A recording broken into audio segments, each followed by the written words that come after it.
aqui é a Fernanda do Leituras e Devaneios e hoje eu vim aqui pra gente conversar um pouquinho sobre esse livro da Svetlana, Vozes de Chernobyl.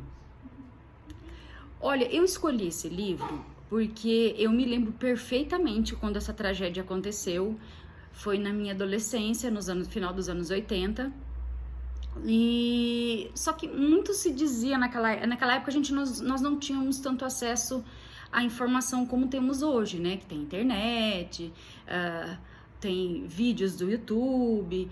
Então, na época, falou-se do desastre e só que detalhes como hoje a gente sabe das coisas, na verdade, quantos mortos tiveram, essas coisas, na época a gente acabou não sabendo.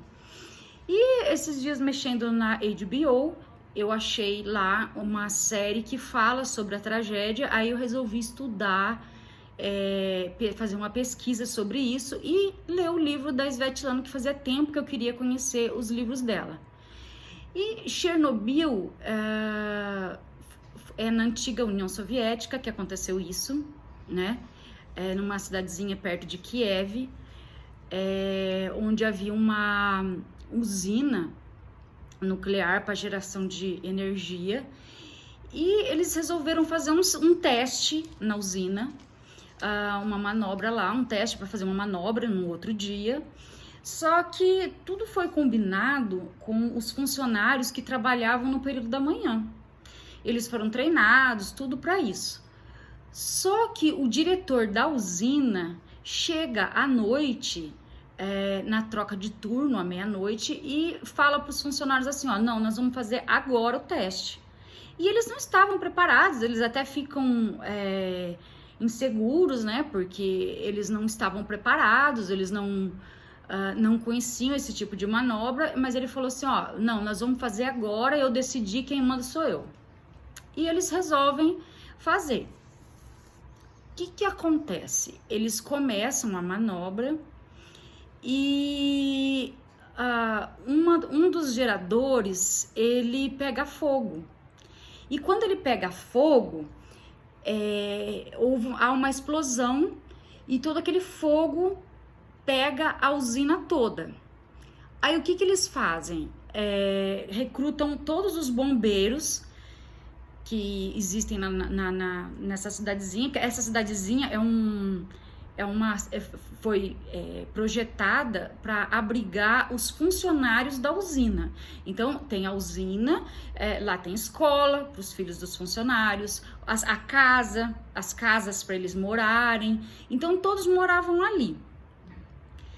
E eles começam a manobra, né, assim que troca de turno à meia-noite, e a 1h23 minutos e 47 segundos do dia 25 para o dia 26 de abril de 1986, há essa explosão e a usina pega fogo. E o livro dela é bem interessante, porque começa a narrar pela percepção dos primeiros bombeiros que chegam lá. E assim, gente, e quem leu o livro e não assistiu a série, assista, porque assim, muito fiel ao livro. E começa a narrar a história a partir desse bombeiro e da esposa dele. Ele vai apagar um incêndio, ela não quer que ele vá de jeito nenhum, daí ele trabalha lá. E de repente eles acionam ela que ele tá internado, ele foi internado e ele não tá bem, e ela começa a cuidar dele dentro da enfermaria, só que ela tá grávida, e ela mente para as pessoas que estão lá, para os médicos e para os enfermeiros, que ela não está. E ela vai cuidando do marido, e ela não aceita que ele tá ficando mal, e que toda aquela radiação que ele absorveu, que ele vai acabar morrendo. E ele, assim, começa a deteriorar a pele, tudo. E aí o médico fala assim, tem uma fala do médico que me deixou, assim, muito impactada. Ele fala assim, ele não é mais o homem que você ama, é um objeto que deve ser desativado. Então, porque ela fala muito que ela ama esse marido e ela quer fazer de tudo para salvar ele, e o médico diz que ele não é mais aquela pessoa que ela amava, né? Que ele tem que ser desativado, porque ele acha que tá na hora dele partir, né?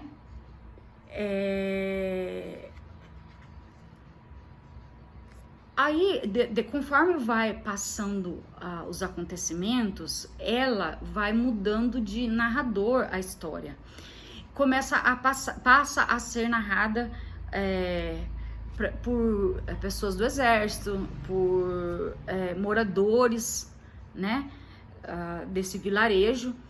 E até os moradores, eles estão assim, muito desconfiados que alguma coisa está acontecendo e eles não estão sendo informados.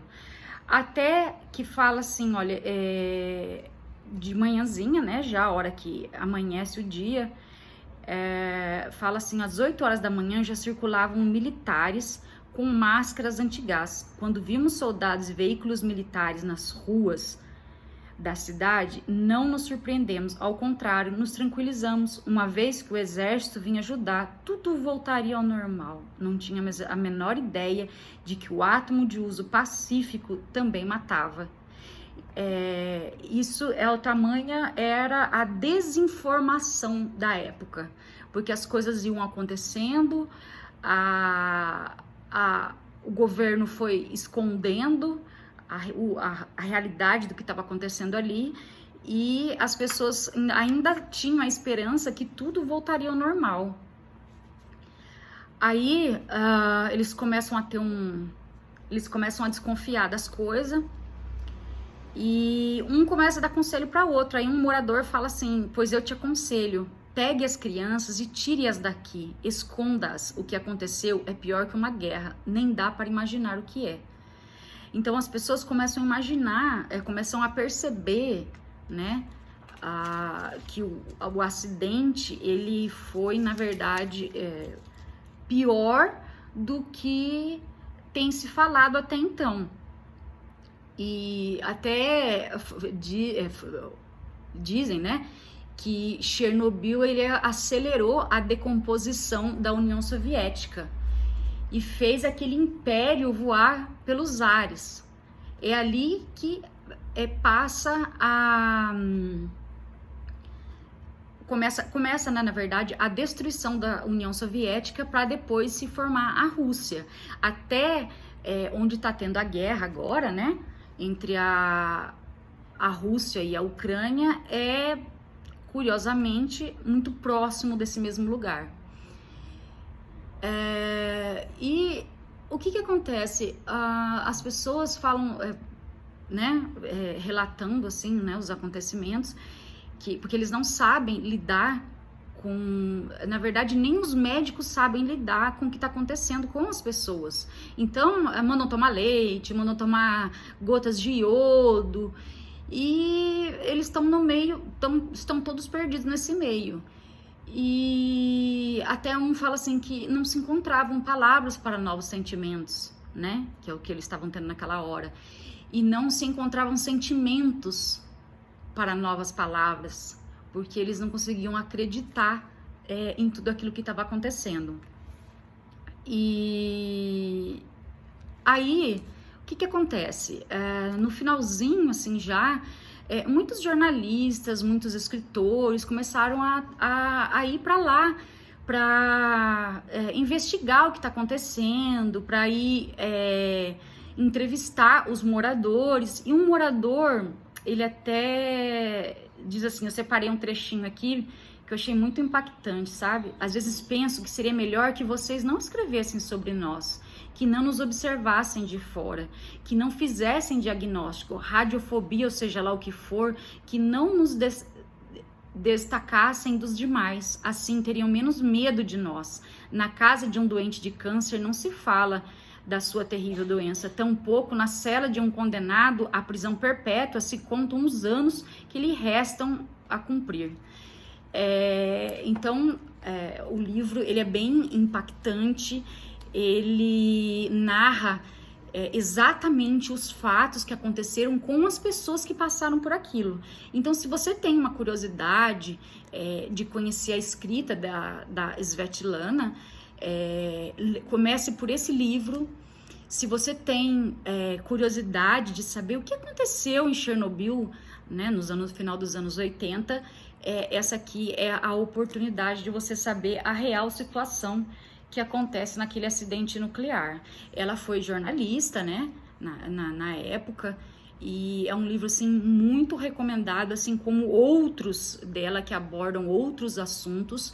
E aqui também dá pra gente entender bem como que é o lugar onde hoje está acontecendo aquela guerra entre a Rússia e a Ucrânia. E é isso aí. Se você é inscrito no canal, deixa seu joinha. Se você não é, aproveita e se inscreva aqui embaixo. E aqui eu vou deixar também os links para você encontrar a gente nas outras redes sociais, tá bom? Obrigada, até a próxima!